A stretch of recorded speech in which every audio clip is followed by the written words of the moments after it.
তিনি বলতেছেন, ওগো নবী, আখেরি নবী, আপনি নাকি বলেছেন আপনার উম্মতের উলামায়ে কেরাম, উলামা ও উম্মতি কা আম্বিয়া ইবনি ইসরাইল, আমার উম্মতের উলামায়ে কেরাম বনি ইসরাইলের নবীদের সমান।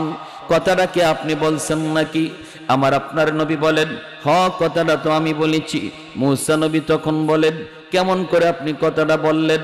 আমার তো বুঝে পড়ে না, একজন মানুষ, সাধারণ একজন উম্মত নবীর সমান হয় কেমন করে?